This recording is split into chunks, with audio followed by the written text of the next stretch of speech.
dengan aku Jihan Wahyuning Tias dan aku Nasya Firanjevika dan aku Leurian Cherry Lorenza. Kita semua dari mahasiswa Ilmu Pemerintahan.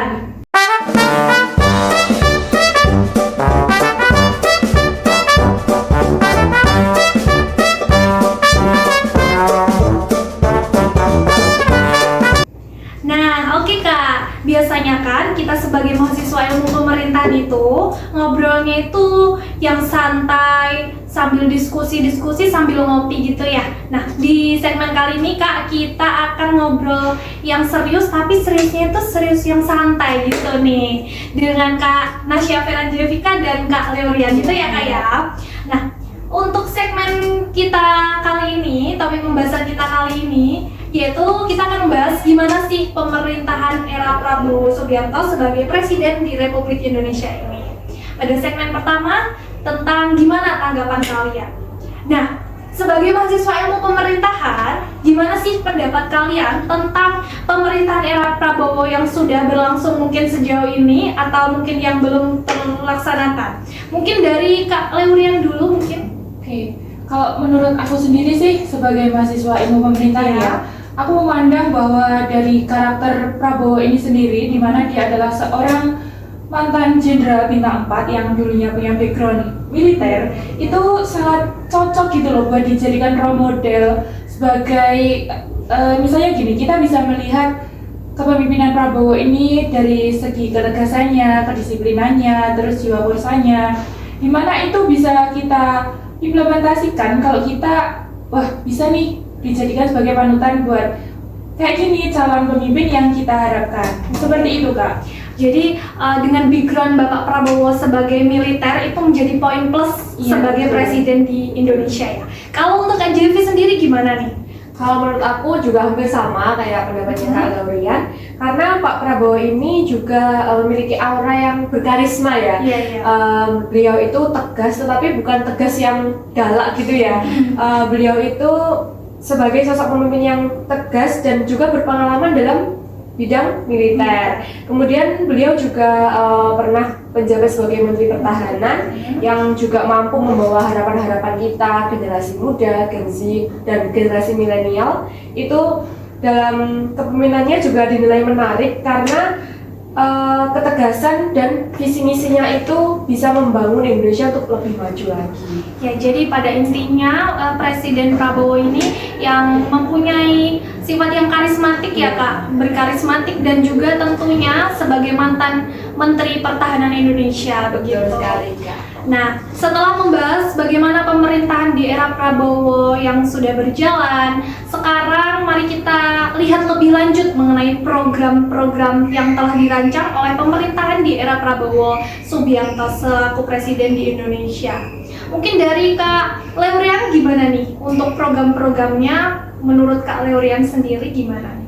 Dari program kerja yang udah dilaksanakan ya Kak, itu menurut yang saya ketahui ada program kerja mengenai pendidikan. Itu pemerintah telah membangun sejumlah sekolah. Jadi sekolah yang ada di pinggiran-pinggiran itu yang nggak pinggiran cuma yang pinggiran sih, tapi semuanya itu direnovasi. Terus dia memajukan kesejahteraan guru juga. Kemudian dari segi kesehatan, itu pemerintah telah menggelontorkan dana sebanyak 3,2 triliun. Itu untuk medical check up, terus cek gula darah, ronsen, seperti itu Kak. Jadi pemerintah ini sangat memperhatikan dari segi manapun, terutama buat kesehatan, kan itu berpengaruh kepada kualitas sumber daya manusia Indonesia. Ya memang kesehatan itu sangat penting ya Kak ya, karena kalau nggak sehat juga bikin rakyat juga nggak sejahtera seperti itu.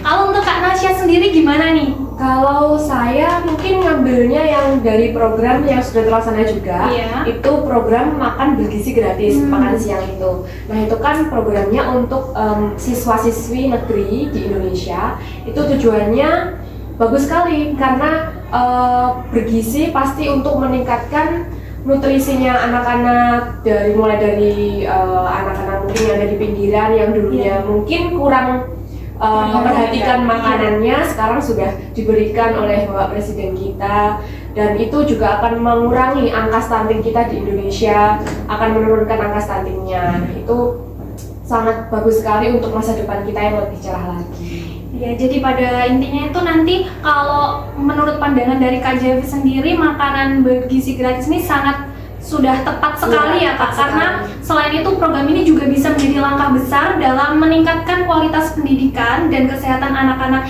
di Indonesia sebagai generasi penerus bangsa gitu ya Kak ya.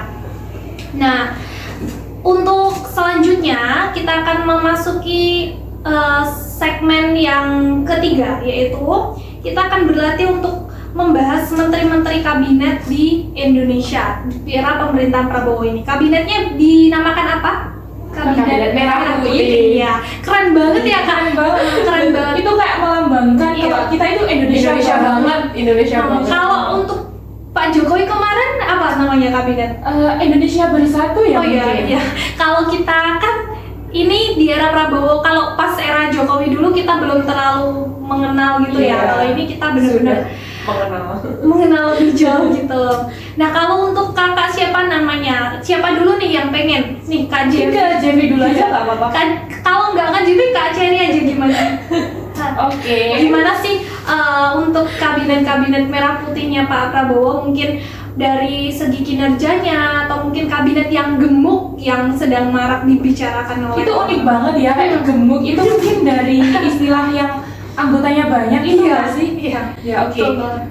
Terkait dengan kabinet Merah Putih itu kan Presiden Prabowo udah melakukan retreat kabinet di Akmil Magelang, di mana retreat itu bertujuan untuk menyelaraskan kinerja, terus memfokuskan kerja-kerja para menteri.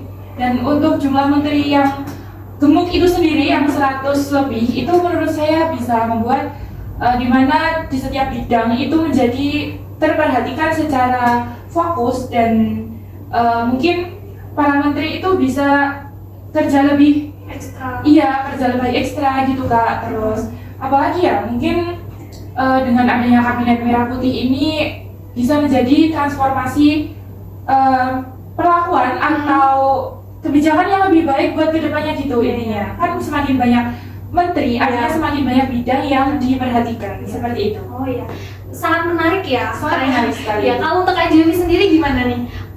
Pengennya untuk kabinet yang gemuk atau untuk menilai bagian korupsinya atau kinerjanya? Kalau aku mungkin agak beda dari Kak Cherry ya. Aku akan membahas tentang korupsinya. Mungkin dari Bapak Presidennya sendiri. Sejauh ini sudah bekerja lebih dari 100 hari ya. Kemarin sudah ada berita yang sangat sering kali keluar di media sosial kita bahwa korupsi ketahuan di mana. Nah itu bahwa memperlihatkan bahwa kinerja Pak Presiden ini wah cepat sekali ya, cak-cak sekali begitu ya bahasanya. Sudah selama 2 minggu, kurang dari 2 minggu beliau sudah bisa menangkap beberapa tikus-tikus yang selama ini masih belum bisa tertangkap. Kayaknya bisa banget ini. Iya, nanti bakal hilang nggak? Nggak, kayaknya aman ya. Podcast ini aman. Sudah ada backing-nya. Siapa tuh Kak backing-nya? Ada lah Kak. Gimana? Terus selain itu juga korupsinya itu ternyata nggak sedikit, bukan MM-an lagi, bahkan triliunan. Nah itu yang jadi tanda tanya selama ini kan itu kayak banyak banget yang selama ini dikorupsi dan ternyata baru tahun 2024 ini terkuak gitu. Tapi saya agak heran sih, kenapa yang kemarin itu yang berita baru kenapa kok bisa hukumannya itu di sedikit sekali ya Kak ya? Sedikit sekali itu ada cashbacknya itu kira-kira ada apa ya? Ada apa? Mungkin ada perilaku yang sangat baik, positive thinking aja lah kayak positive thinking aja. Nah, untuk segmen yang keempat, kita memasuki untuk kritik dan saran mungkin dari kakak-kakak semua. Di sini aku pengen semua bisa saling berbagi pandangan, nggak usah ragu ya untuk kritik masukan atau nggak usah ragu. Kita bikin semua lebih baik. Intinya kita semua di sini buat belajar, berkembang bareng. Siapa yang mau mulai duluan? Nanti kalau ada tukang bakso lewat, Nggak apa-apa, udah ada backingannya, tenang. Gimana nih yang mungkin dari santai aja. Mungkin dari Kak Cherry gimana kritik atau saran? Oke, aku berpendapat bahwa dari program kerja yang telah dilakukan oleh Prabowo itu sendiri, dia kan sering melakukan kunjungan ke negara seperti Cina. Nah, secara secara tidak langsung dia itu menarik investor asing kan untuk berinvestasi di Indonesia. Nah itu akan berdampak kepada perekonomian penduduk Indonesia sendiri. Jadi hal itu perlu dibenahi sih Kak, supaya dengan adanya investor asing ini masyarakat Indonesia tidak intinya terbebani atau tersingkirkan gitu. Jadi tetap maju dari segi perekonomiannya seperti itu. Jadi yang paling penting adalah ekonomi ya, untuk betul. Indonesia yang lebih maju gitu. Kalau untuk KJV gimana? Kritiknya tipis-tipis aja kali ya. Aku kritiknya di bagian program makan siang gratis dari Bapak Presiden.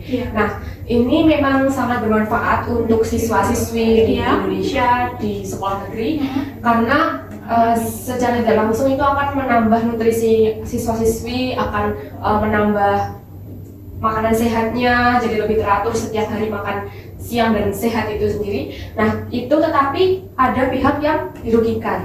Nah, pihak yang dirugikan ini adalah pedagang kantinnya. Kemarin aku sempat baca di salah satu berita di Tangerang.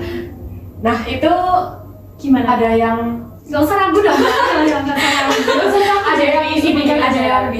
ada yang bilang, ada yang berpendapat kalau per harinya itu biasanya 500.000, sekarang jadi 250. Cuma separuhnya aja. Nah, itu yang menghambat pedagang untuk mencari pemasukan, untuk mata pencahariannya dia. Kalau untuk KJV sendiri melihat dengan yang dirugikan adalah pedagang. Nah, di sini menurut KJV program makan siang gizi gratis ini masih worth it nggak untuk tetap dilanjutin atau bahkan dihentikan aja atau gimana? Kalau untuk itu dilanjutin aja nggak apa-apa, tetap dilanjutkan. Akan tetapi mungkin cara memberikan makannya yang berbeda. Kalau sekarang kan pure dari pemerintah. Yang ini kalau mungkin bisa digantikan ya. Mohon maaf Bapak, bisa digantikan. Nanti uangnya tetap dari pemerintah, tetapi membeli makanannya itu dari pedagang kantin di asal masing-masing. Iya, jadi tetap dapat uang tetap hasilnya dari penjualan dan juga tetap membayar. Jadi sama-sama diuntungkan semua. Gitu.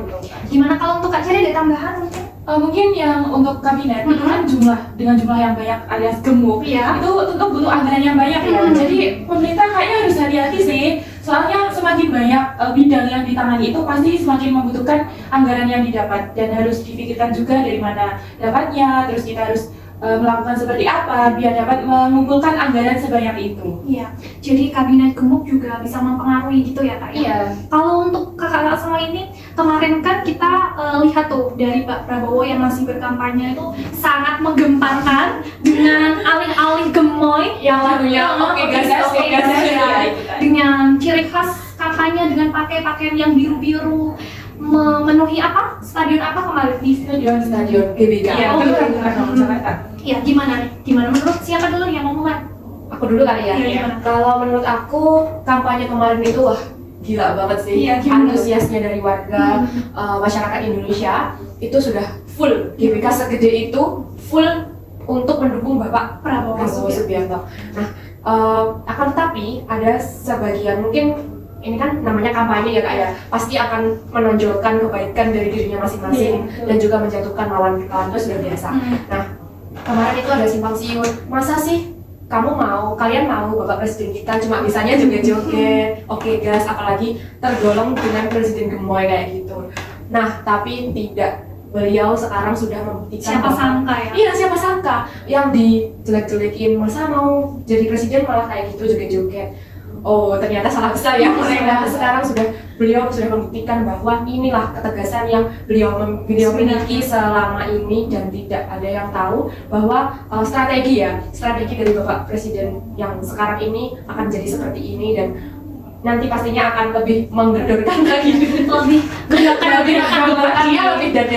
dari Oke Gas, tapi lebih dari ngomong gas.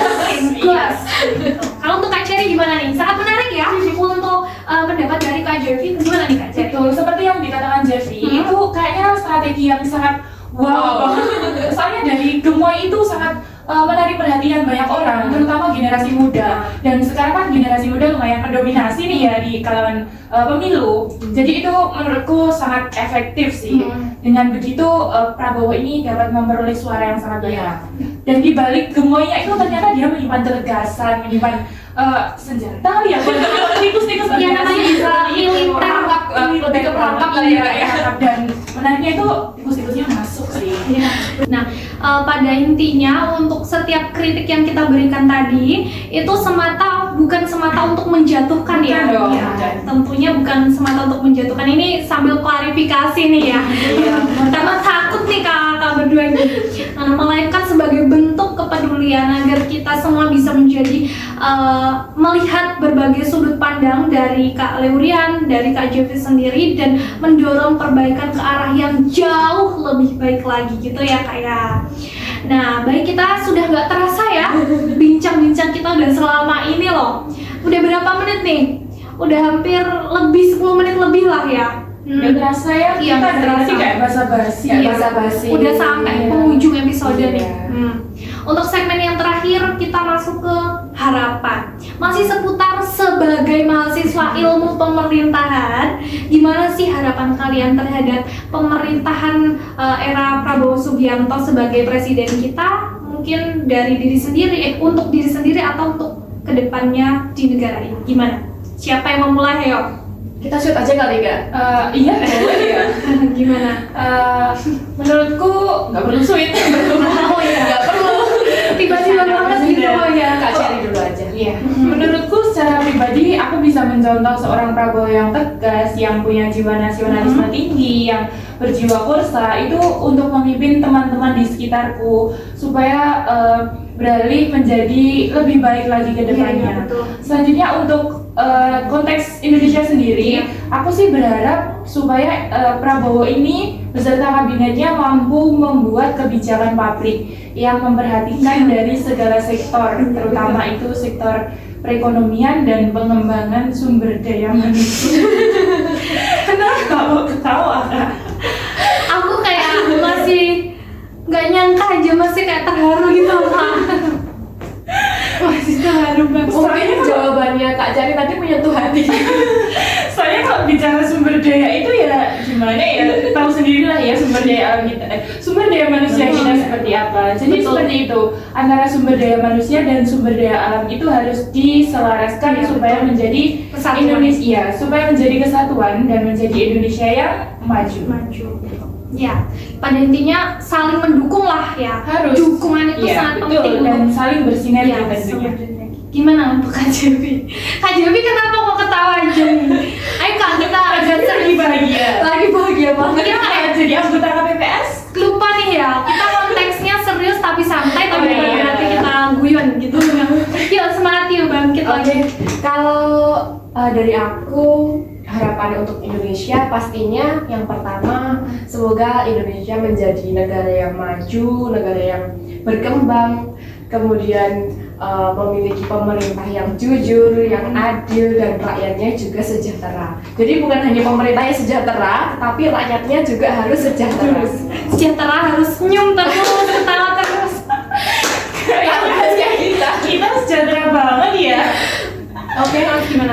Selain itu kita kan sama-sama memiliki pemerintah dan masyarakat memiliki cita-cita bahwa ingin memiliki negara Indonesia yang maju dan menjadi Indonesia emas di tahun 2045 nanti. Maka dari itu, ayo kita semua, bukan hanya pemerintah saja yang bergerak, akan tetapi masyarakat juga harus ikut menyelaraskan program-program yang nanti akan dikerjakan oleh pemerintah di Indonesia yang akan maju dan mendatang kemudian generasi. Kita harus ikut dan Kita harus ikut dan drone-nya. Intinya yang terlibat gak cuma di pemerintah, tapi generasi muda, generasi milenial, atau semuanya lah. Intinya semua rakyat di Indonesia harus ikut serta, karena kalau enggak seperti semboyan kita, bersatu kita teguh, Bercerai kita runtuh. iya, seperti itu ya. Nah, gimana nih? Ada tambahan gak nih buat kakak semua? Kayaknya udah cukup ya kayak kita udah cukup takut maksudnya. Iya. Aduh, gak usah takut. Aku angkat tangan aja. Aku juga ikut. Kita ada backingan, tenang aja. Iya. Ya semoga obrolan kita hari ini bisa menjadi wawasan baru, inspirasi, serta menjadi bahan belajar bagi kita semua ya Kak ya. Jangan lupa buat Permisa untuk like, komen, dan subscribe. Ini untuk keseruan kita selanjutnya. Terima kasih sudah meluangkan waktu untuk mendengarkan. Tetap semangat dan jaga kesehatan. Aku Jihan Wahyuning Tias. Aku Nasya Felanjevika. Dan aku Leurian Ceri Lorenza. Kita pamit undur diri. See you.